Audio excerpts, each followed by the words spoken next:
The air on the Beirut-Damascus highway was a physical presence, a greasy, palpable film of diesel exhaust, baked asphalt, and the faint, sweet smell of rotting figs from a nearby orchard. It was 2:17 in the morning.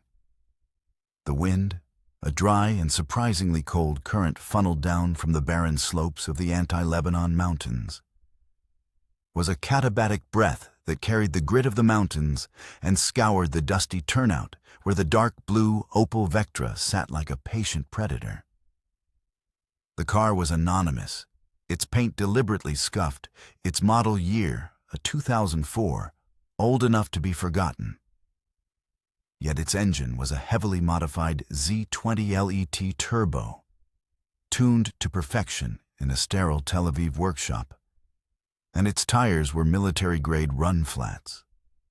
Inside, the silence was a thick, pressurized blanket, broken only by the soft, rhythmic hiss of the air conditioning and the frantic, silent thrumming in Ari's chest. A rhythm only he could feel. He checked the chronometer on his wrist for what felt like the 100th time, though his internal clock, a finely calibrated instrument of anxiety and experience, told him it was only the 10th in as many minutes. The face of his IWC pilot's watch, the Mark 18, glowed with a faint, calming green tritium light. 2:17:34. The precision was a comfort, a small island of objective order in a churning sea of violent variables. In this world, control was an illusion, but precision was a weapon. He was a conductor standing before an orchestra of ghosts, his baton poised. His instrument wasn't made of wood and horsehair, but of human assets, geosynchronous satellite uplinks, and meticulously crafted lies.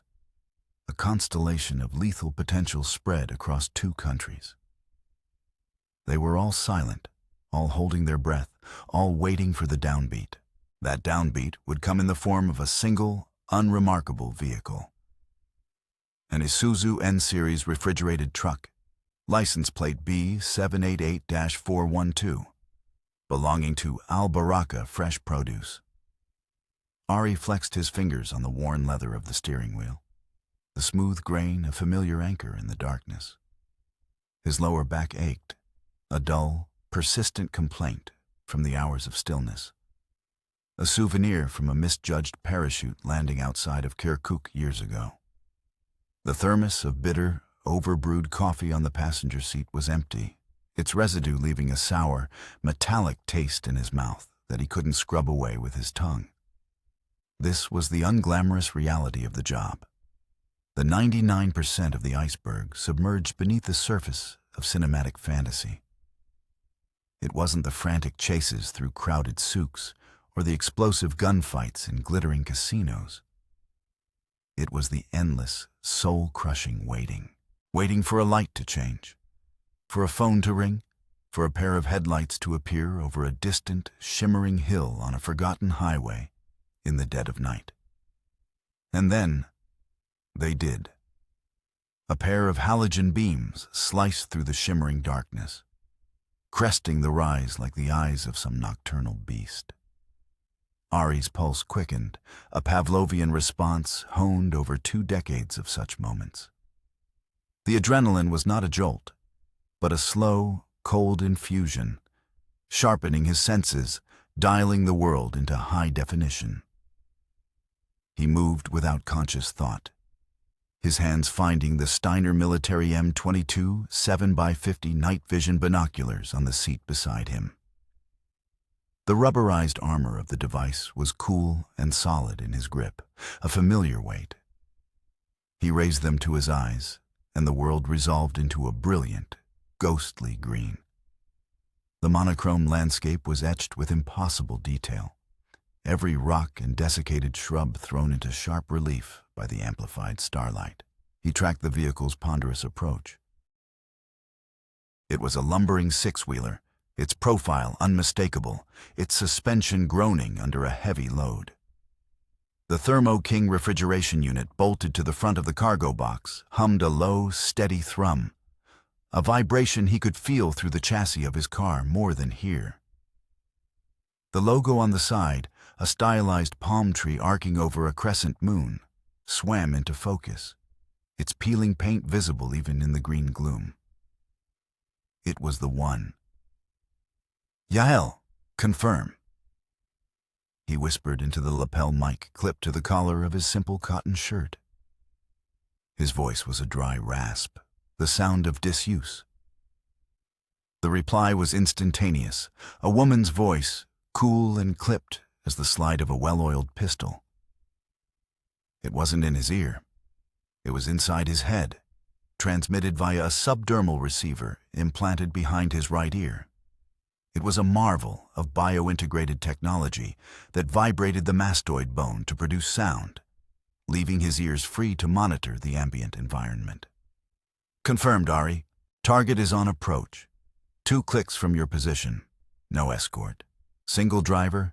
Heat signature is normal."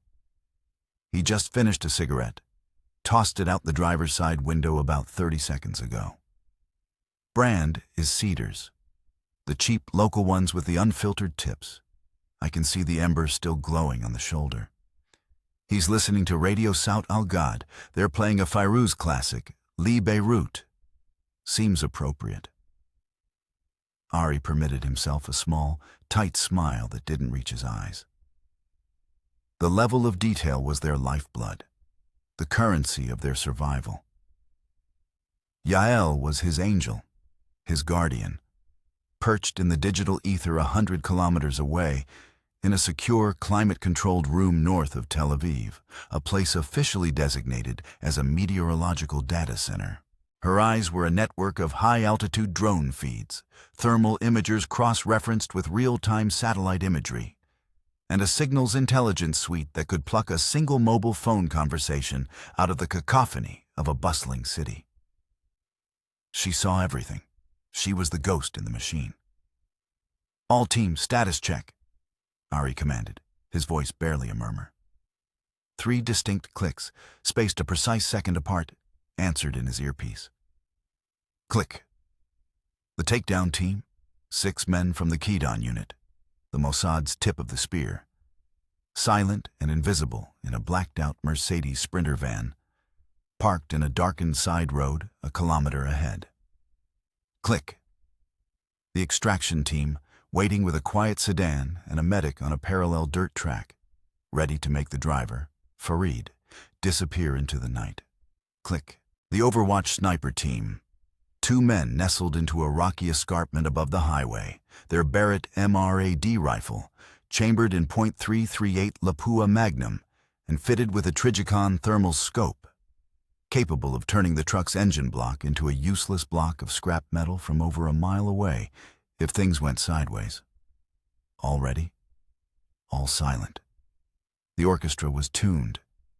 The truck rumbled closer, its tired diesel engine a growling complaint against the incline. Through the powerful binoculars, Ari could now clearly see the driver, a portly man in a sweat-stained tan shirt, his face illuminated by the green glow of the dashboard. He was alone, his head bobbing slightly as he hummed along to the mournful tune on the radio. He was a man at the end of a long shift, thinking of his bed, of his wife, of the trivialities that make up a life. He had no idea he was the linchpin, the unwitting key in a 6-month, multi-million-dollar operation conceived in a sterile, windowless room deep beneath the streets of Tel Aviv. He was not the target. He was simply the vessel. As the Isuzu's headlights swept past the turnout, bathing Ari's car in a brilliant, fleeting cone of light, he keyed his mic again. The word was a release, a single, sharp exhalation that set the world in motion. Go. A kilometer down the road, the brutalist ballet began. The Mercedes Sprinter van, its powerful V6 engine a muted roar designed for stealthy acceleration, pulled out from its hiding place. It straddled the center line, its headlights flashing in a specific, irregular pattern that mimicked a Lebanese Internal Security Forces patrol vehicle. Simultaneously, two black-clad figures darted onto the asphalt from the shoulder, unrolling a spike strip, a ribbon of reinforced rubber and 3-inch hollow steel fangs, with a smooth, practiced motion, before melting back into the shadows. From Ari's vantage point, it was perfect. The truck driver, Farid, would see the flashing lights, and his foot would instinctively move to the brake. Annoyance, not fear, would have been his first reaction. Another shakedown, another delay, another handout for bakshish. He slowed, pulling the heavy truck toward the shoulder. He would have seen the official-looking uniforms of the men flagging him down, their gestures authoritative. He would not have seen the suppressed Beretta 92 FS, its sound moderator a bulky cylinder on the end of the barrel, until its cold muzzle was level with his temple through the open window. He wouldn't have felt more than a prick in his neck as the medic administered a fast-acting dose of midazolam. "Takedown complete," came the voice of David, the Kaidan team lead. "Subject secured. Non-lethal. Vehicle is ours." Ari started the Opel. The engine turned over with a quiet, unobtrusive purr. He pulled onto the highway, driving slowly, his headlights off, using the ambient light and his own night-adapted vision to navigate toward the captured truck. The entire event, from the Sprinter pulling out to David's confirmation, had taken less than 30 seconds. No shots fired, no sirens. To any other vehicle that might have passed in that brief window, it would have looked like a routine document check. This was the Mossad's way, not the bombast of a Hollywood movie, but the silent, brutal efficiency of a surgeon excising a tumor. The mission was codenamed Operation Liar. The target was not a person, but a place. A sprawling, nondescript warehouse complex in the Ghouta agricultural belt.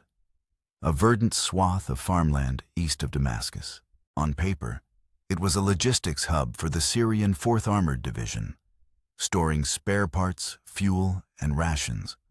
Intelligence, hard-won and paid for in the blood of an asset codenamed Nightingale, now buried in an unmarked grave somewhere in the Damascus countryside, said otherwise. The complex was a primary transshipment point for Iranian-made Fateh 110 precision-guided missiles. These weren't the dumb, unguided rockets that Hezbollah had used for years. They were sophisticated weapons, solid-fueled ballistic missiles with inertial and GPS guidance systems capable of hitting a specific building in Haifa or the Kiryat military headquarters in Tel Aviv from over 300 kilometers away. They were a strategic, game-changing threat. Nightingale's final, desperate transmission indicated a new shipment had just arrived and was being prepped for transfer to Hezbollah caches deep in southern Lebanon. An airstrike was too loud, too political. It would invite immediate retaliation and international condemnation. The solution had to be quiet, deniable. It had to look like an accident. That's where Farid and his refrigerated truck came in. Al-Baraka Fresh Produce was one of a handful of civilian contractors cleared for regular supply runs to the garrison at the Ghouta complex. Their trucks, laden with lettuce, tomatoes, and frozen chickens, were familiar. They were waved through the outer checkpoints with only a cursory glance. They were background noise, and background noise was the perfect Trojan horse. Ari pulled up behind the commandeered truck. The Kaidan team moved with fluid, predatory grace. Farid, hooded, flex-cuffed, and already deep in a chemically induced slumber, was being transferred into the back of their van. He wouldn't remember a thing. He would be held for 48 hours in a quiet safe house in the mountains, then released on a deserted road with a splitting headache. A substantial sum of money wired to an offshore account. And a very credible, terrifying story about being robbed by ruthless highway bandits. His family, his wife, and 2 young daughters were at that very moment enjoying an all-expenses-paid surprise lottery win vacation in Cyprus. their every move monitored. It was a golden cage, a luxurious insurance policy to ensure his future silence. Ari felt a familiar pang of professional detachment, the cold calculus of using a man's love for his family to control him. Every detail, no matter how small or morally gray, was accounted for. A new driver, one of their own, was climbing into the Isuzu's cab. This was Gavriel, a Druze Katsa, a field agent whose chameleon-like ability to blend in was legendary. He could pass for Syrian, Lebanese, or Jordanian without a second thought. His accent and mannerisms flawless. He had spent the last 3 months living the life of a Beirut truck driver, working for a rival company, learning the slang, the roots, the politics of the loading docks, the exact way to hold a cigarette between his thumb and forefinger and complain about the price of diesel. His name for the next 12 hours was Yusuf Al-Jamil, and he had Farid's papers, wallet, and even a worn, dog-eared photo of Farid's children tucked into the breast pocket of his shirt. "Get her to the workshop," Ari said to Gavriel through the open window. "Rina is waiting. You have a 4-hour window, not a second more." Gavriel nodded, his face a mask of calm concentration.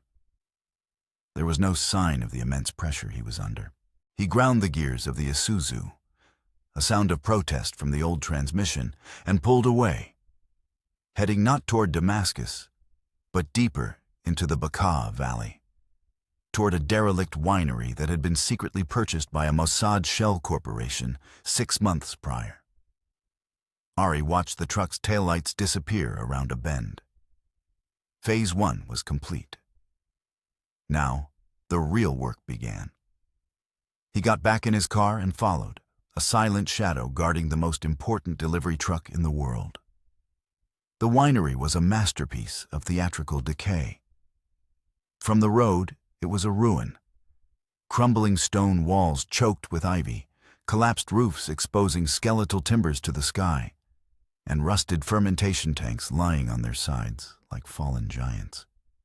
But behind a reinforced, soundproofed steel door, disguised as part of a collapsed cellar wall, lay a different world.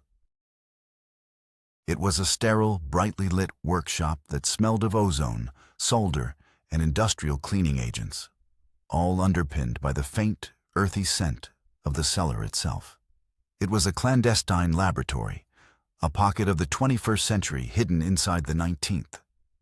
That would have been the envy of any Silicon Valley tech firm. This was Rina's domain. She was a small, intense woman in her late 20s, with wire-rimmed glasses perched on her nose and fingers stained with flux and engineering ink. A prodigy recruited directly from the IDF's Elite Unit 8200. She thought in schematics and saw the world as a series of interconnected systems to be hacked, manipulated, or broken. She and her 2-man technical team swarmed the Isuzu as soon as Gavriel parked it over the hydraulic inspection pit. They ignored the crates of produce in the back. Their focus was singular and absolute. The Thermo King refrigeration unit. It was a complex piece of machinery, a self-contained maze of compressors, evaporators, fans, and electronics.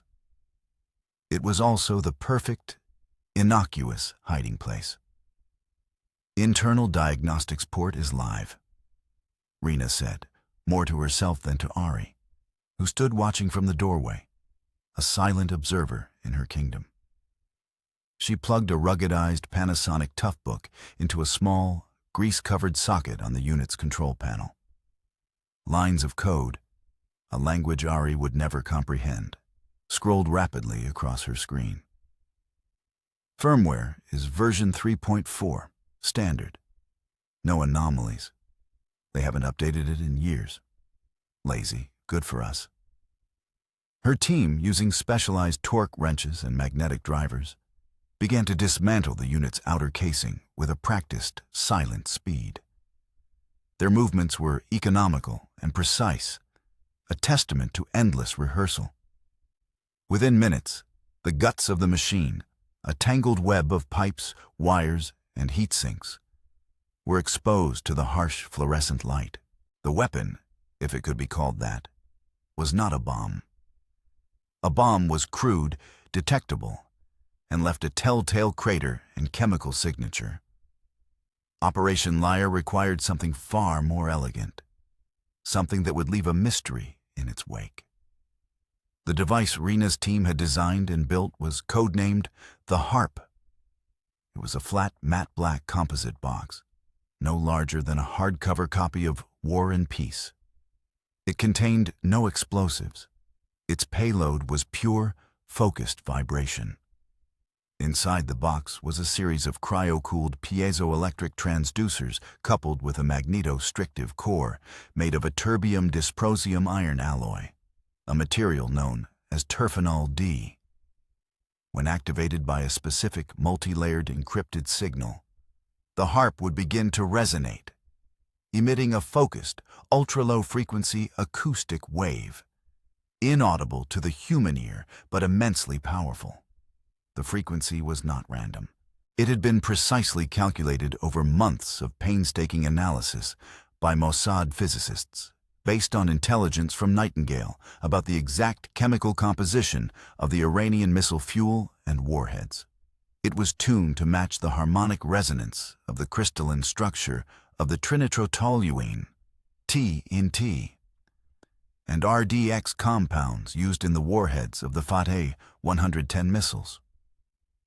The principle was simple, a terrifying application of high school physics. Every object has a natural frequency at which it vibrates. If you apply an external force at that same frequency, you create resonance, amplifying the vibration exponentially until the object's structural integrity fails. A singer could shatter a wine glass with their voice. The harp would do the same to several tons of high explosives. It wouldn't detonate them in a conventional blast. It would shake them apart at a molecular level, inducing intermolecular friction and causing a catastrophic, sympathetic cook-off. The resulting explosion would come from the missiles themselves, not from the truck. The truck and the harp within it would be utterly vaporized. But the forensic evidence, if any survived the inferno, would point to unstable munitions, faulty wiring, a tragic, inexplicable accident. It was the perfect, deniable crime. "Give me the housing," Rena ordered, her voice sharp. One of her technicians handed her a factory-new compressor casing, identical in every way down to the scuffs and serial numbers to the one they were removing, except for a cunningly concealed, shielded cavity inside its molded shell. The harp fit into this cavity with a soft, satisfying click. Rena then began the delicate process of splicing its power leads into the refrigeration unit's main power bus. It would draw a tiny, almost undetectable amount of electricity, masked by sophisticated firmware she wrote herself as a normal variance in the compressor's power consumption cycles. The final piece was the antenna. It couldn't be a simple wire. It had to be invisible. Rena carefully unspooled a hair-thin microfilament of copper, threading it along the existing wiring loom, securing it with dabs of artificially aged, grease-like adhesive, and terminating it inside the opaque plastic housing of a side clearance light. To any inspector, even one with a high-frequency electronics sniffer, it would be just another wire in a complex machine. Ari watched her work, marveling at her laser-like focus. Each connection she soldered, each screw she tightened, was a note in the composition of catastrophe for their enemies. He felt the familiar cold knot form in his stomach, the immoral calculus of their profession. To save lives in Tel Aviv, they had to become masters of death in Damascus. To protect their homes, they had to operate in the darkest shadows of the world, becoming shadows themselves. "What's the activation window?" he asked, his voice breaking the sterile silence. "Once it receives the wake signal from Yael, The internal capacitors will take exactly 90 seconds to fully charge. Rena replied without looking up from her work, her eyes fixed on a delicate solder joint. After that, it will enter a 5-minute listening window, awaiting the final execute command. If the execute command is not received within that window, it will safe itself, completely discharge its capacitors, and thermally wipe its own memory circuits. It cannot be triggered accidentally. The signal itself is a quantum-encrypted, frequency-hopping burst transmitted on the 244 GHz band from a low-orbit CubeSat. You could have every signals intelligence agency in the world listening for it, and it would just sound like background radiation from the Big Bang. She finished the last connection and began reassembling the refrigeration unit with meticulous care. Her team worked around her, replacing panels, tightening bolts, even adding strategic smudges of dirt and road grime to make their work completely disappear. They were not just engineers. They were artists of deception. While they worked, Gavriel was in an adjoining room, going through his final preparations.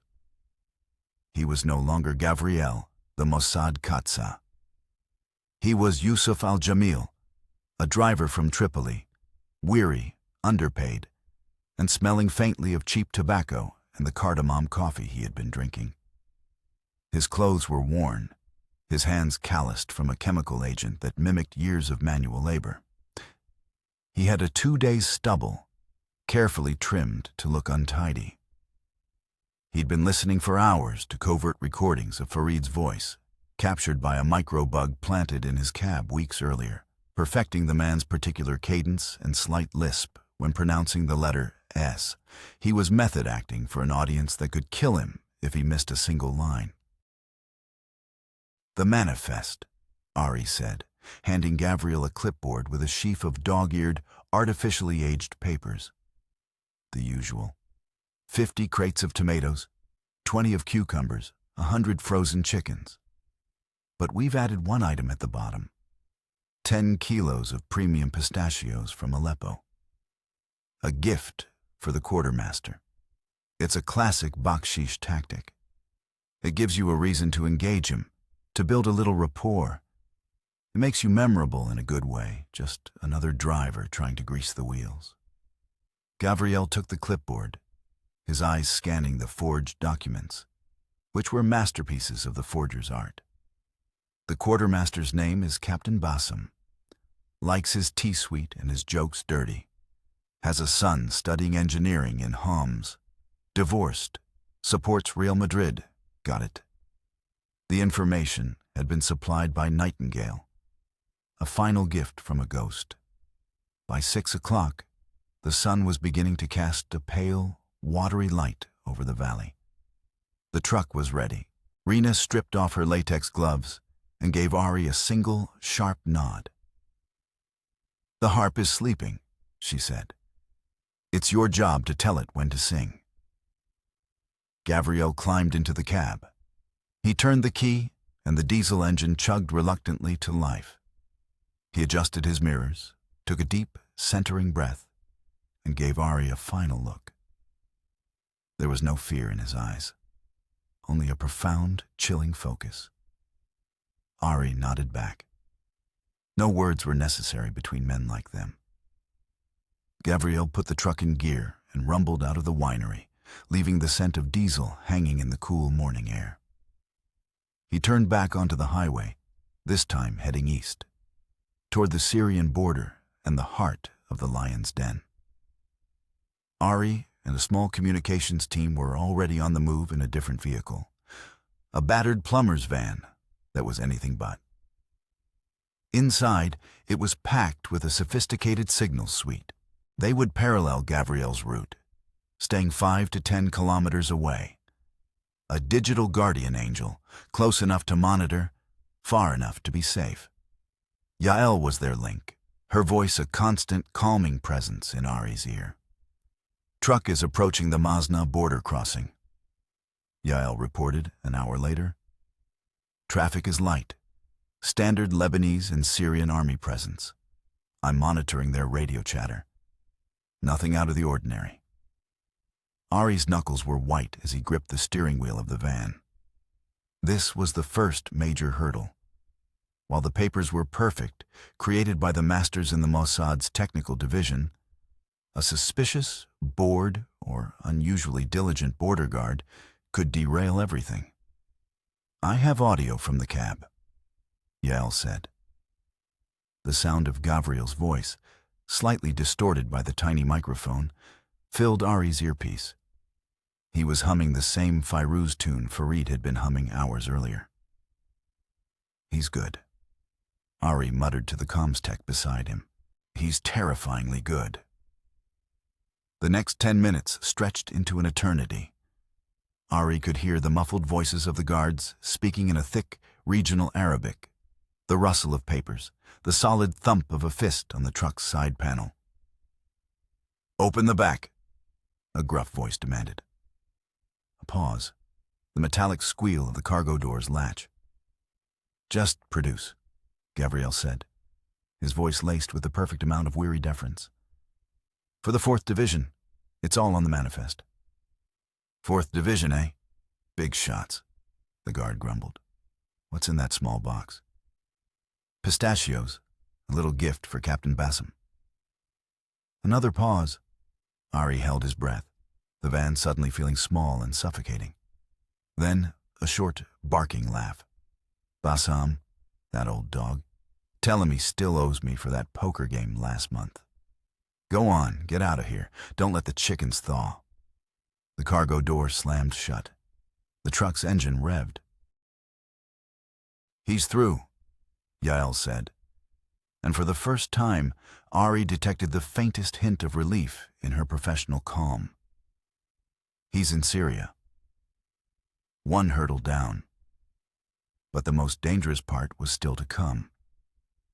The drive to Ghouta was a 90-kilometer journey through territory controlled by a patchwork of Syrian army units, pro-Iranian militias, and checkpoints run by the dreaded Mukhabarat, the secret police. Gavriel was a lone fish swimming through a sea of sharks. He was stopped twice more. The first time was a cursory wave-through at a militia checkpoint outside a small village, the fighters more interested in extorting money from civilian cars. The second was more serious, a Syrian military intelligence checkpoint on the outskirts of Damascus. These men were professionals, their eyes sharp and their questions sharper. "He's been pulled over." Yael's voice was tense again. "4 soldiers, an officer. They're taking his papers." Ari watched on a tablet screen, a grainy, top-down drone feed from 10,000 feet showing the truck pulled to the side of the road. The tiny, pixelated figures of the soldiers surrounded the cab. They're running his plates. They're checking his papers against a database. "Stand by." Ari's heart hammered against his ribs. The papers were good, but were they good enough to stand up to a real-time database check?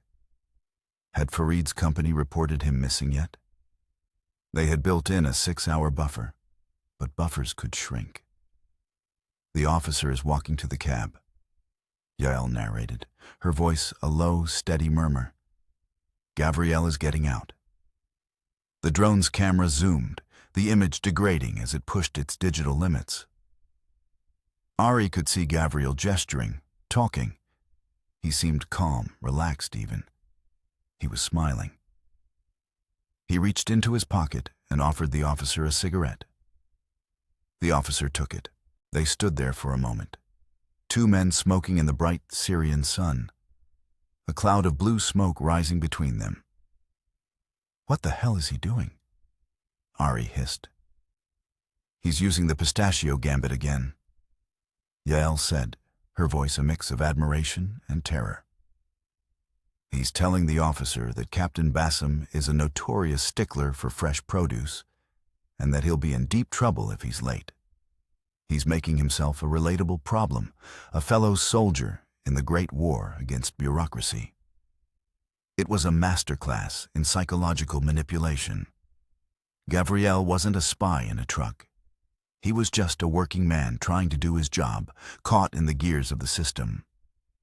The officer, after a long, final drag on his cigarette, seemed to buy it. He clapped Gavriel on the shoulder, said something that made Gavriel laugh, and waved him on his way. "Clear," Yael breathed. "He's 5 clicks from the target." The final approach. The warehouse complex rose from the flat, irrigated fields. A blocky, featureless compound of gray concrete surrounded by a 12-foot wall, topped with coils of razor wire. A single gate, manned by guards in the distinctive camouflage of the 4th Division, was the only way in.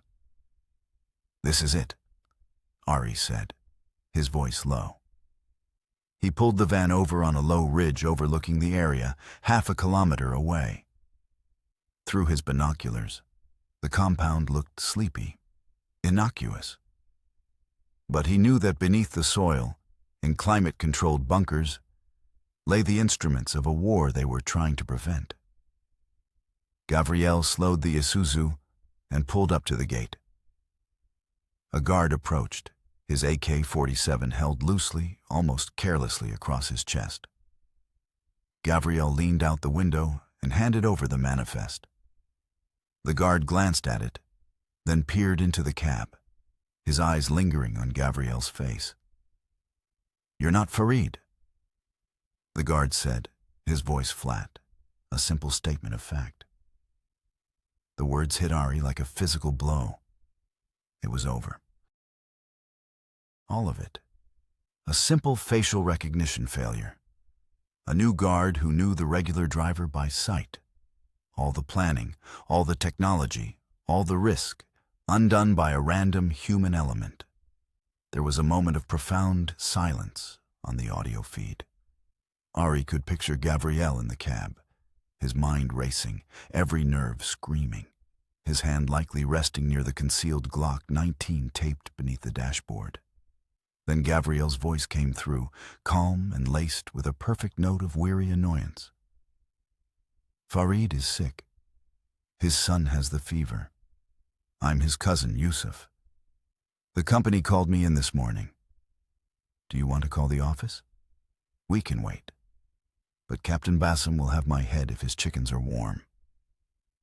He had an answer for everything, a contingency for the contingency. The guard hesitated. He looked back at the guardhouse, then at the truck. The logic was plausible. A sick driver, a last-minute replacement. It happened all the time.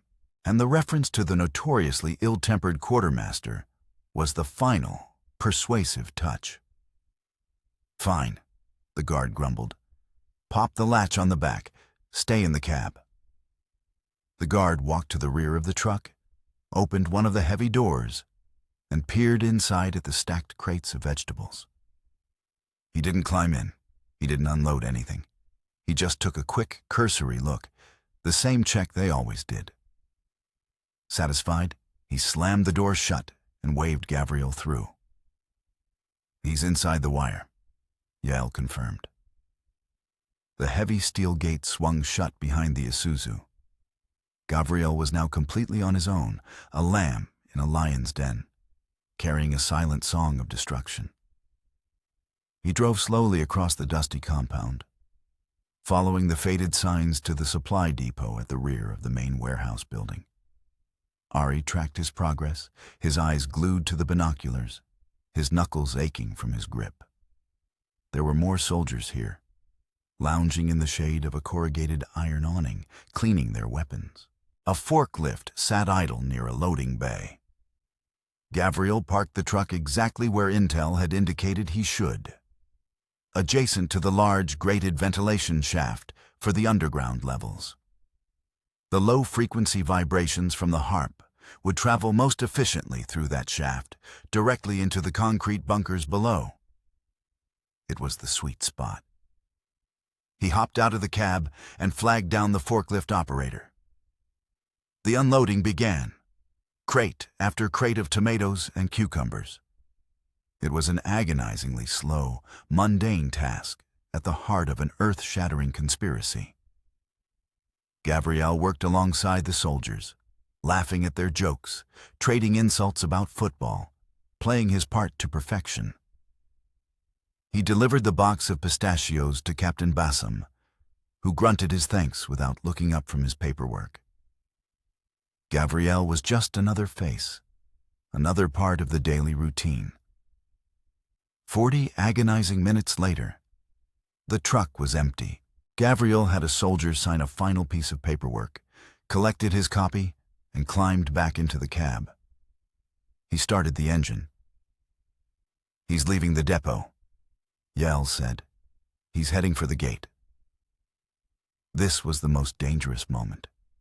The mission was technically complete, but Gavriel was still inside. He drove back toward the main gate. The same guard who had let him in gave him a lazy, dismissive wave. The gate opened. The Isuzu N-Series rolled back out onto the road. "He's clear of the compound," Yael reported. Her voice was tight with contained energy. "GPS tracker is active. He is proceeding west, away from the target." Ari let out a breath, and he didn't realize he'd been holding for the better part of an hour. It felt like he'd been underwater. "Yael, put him on a secure channel." A moment later, Gavriel's voice, his real voice, crisp and clear, came into Ari's ear. "Shalom, Ari."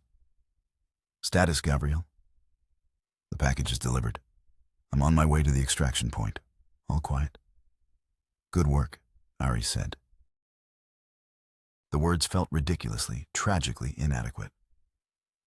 "Stay safe. We'll see you in a few hours." He cut the channel.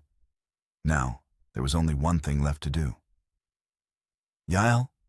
Ari said, his voice dropping to a whisper. "What's his distance from the target?" 2 kilometers and increasing. Speed is steady." "What's the estimated blast radius for the primary and secondary detonations?" "The cook-off will be substantial. Minimum safe distance is 5 kilometers. The shock wave will be felt for 20. They waited. The seconds stretched into lifetimes. Ari watched the compound through his binoculars. Nothing had changed. The soldiers were still lounging. The forklift was still parked. It was a perfectly normal morning in Syria. "He's at 5 kilometers, Yael said, her voice a simple declaration. "Gavriel is safe." Ari closed his eyes for a fraction of a second. He took a deep breath, the air in the van thick with dust and tension. He thought of the men in the warehouse, the men in the bunkers below, laughing, drinking tea unaware. He thought of the missiles they were preparing. He thought of the cities those missiles were aimed at. He opened his eyes. The cold calculus returned, absolute and unforgiving. "Yael," he said, his voice steady and clear. "Light the candle." In a satellite orbiting silently in the cold void of space, a command was relayed. An encrypted burst of data, meaningless as cosmic static to anyone who might intercept it, shot down toward the Syrian desert. In the refrigeration unit of an empty, forgotten produce truck, a microscopic receiver recognized the signal. "Wake signal sent," Yael confirmed. "The harp is charging. 90 seconds. A countdown timer appeared on the tablet in front of Ari. 90. 89. 88. He kept the binoculars trained on the warehouse. Everything was still. A bird circled high overhead on a thermal current. 3, 2, 1. "Capacitors charged," Yael said. "The harp is active and awaiting final command. The 5-minute window is open." Ari looked at the screen, at the single red button icon that represented the final command. He put his thumb over it. "All assets confirm green?" he asked. A final, procedural check. "Gavriel is on the exfil route. Our team is mobile. We are green," Yael replied. Ari pressed the button. "Execute." For a moment, nothing happened. The world remained exactly as it was. The silence was absolute. Ari felt a flicker of doubt, a cold dread that it had failed. that some vital component had malfunctioned. And then the ground beneath their van trembled, a low, deep shudder that felt less like an explosion and more like the planet itself groaning in its sleep. Ari looked through the binoculars. A plume of dust puffed from the ventilation shaft Gabrielle had parked beside, like a sharp exhalation. Then the roof of the main warehouse seemed to bulge upwards in eerie silence, as if taking a sudden, sharp breath. It hung there for a microsecond, a tableau of impossible physics suspended against the blue sky before it, and the concrete walls beneath it, disintegrated into a roiling cloud of fire, dust, and shrapnel. The sound wave hit them a second later, a physical punch of compressed air that rattled the van, bowed the windows inward, and made their ears pop painfully. It wasn't a single sharp bang, but a deep, rolling thunder that went on and on. A cascade of secondary and tertiary explosions as munitions throughout the complex cooked off in a sympathetic chain reaction. A pillar of black, oily smoke climbed into the sky, thousands of feet high, a funeral pyre marking a grave for a secret arsenal. "Target is structurally compromised," Yael said, her voice devoid of emotion, a simple statement of fact from a distant world. "Thermal bloom is off the charts. We are reading multiple sustained detonations consistent with the target's inventory." It was a success. A perfect, deniable, catastrophic success. Tomorrow, the official Syrian news agency would report a tragic industrial accident at a military depot, likely caused by faulty electrical wiring. There would be investigations that led nowhere. There would be solemn condolences from Moscow and Tehran. But the Fateh 100s would never fly. Ari lowered his binoculars, his hands trembling slightly. He could still feel the vibrations in the soles of his feet. He had orchestrated a silent earthquake. His encrypted satellite phone buzzed on the console. It was a text message from his control officer in Tel Aviv. It contained only 2 words. "Checkmate, come home." But Ari knew it wasn't the end. There was no checkmate in this game, only a resetting of the board. There was always another mission, another threat waiting in the shadows. He started the van's engine and pulled away from the ridge, driving away from the column of smoke without a backward glance. The silence in the van was heavy, filled with the unspoken weight of what they had done. Later that night, in a sterile safe house on the Turkish border, after Gabrielle had been successfully exfiltrated and was already drinking a well-deserved beer, Ari received the final post-action seismic and SIGINT analysis. The CubeSat that sent the activation signal had also been tasked with a final, detailed damage assessment using ground